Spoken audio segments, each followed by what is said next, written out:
क्या बात ही है। जी हाँ, बिहार के लोग तो उनकी अदाकारी के लिए कायल हैं जनाब। बिहार के लोग कायल हैं या फिर घायल हैं, देखिए वीडियो को। अक्षरा सिंह को लिख के दे रहे हैं को फिल्म गर्दा नहीं पूरा बिहार में फ्लॉप जाएगा।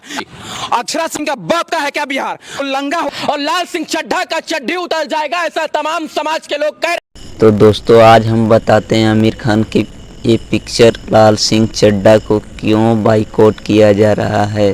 तो दोस्तों बाइकआउट इसलिए किया जा रहा है क्योंकि बॉलीवुड वालों की थोड़ी सी एटीट्यूड ज़्यादा हो गया, यकीन नहीं हो रहा है। तो ये वीडियो को तो ज़रा ये वीडियो को तो देखिए।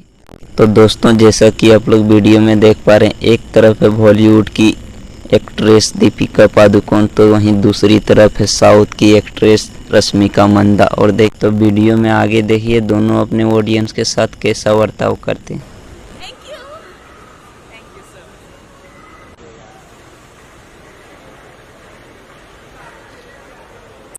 और अब जरा बॉलीवुड एक्ट्रेस दीपिका पादुकोण की एटीट्यूड को तो जरा देखिए। मैम रुक जाओ ना, दीपिका जी प्लीज, वहाँ पे अलाउड नहीं है मैम। अलाउड नहीं मैम, मैम रुकिए ना, एक मिनट रुक जाए ना। अरे दीपिका जी अलाउड नहीं वहाँ पे एक्चुअली। दीपिका जी एक मिनट रुक जाइए ना मैम, यहाँ पर रुक जाइए। तो दोस्तों अब तो पता चल गया होगा कि इस पिक्चर को बाइकआउट क्यों किया जा रहा है। और हाँ दोस्तों, वीडियो अच्छा लगा तो लाइक और चैनल को सब्सक्राइब जरूर करें। नेक्स्ट वीडियो यही आने वाला है।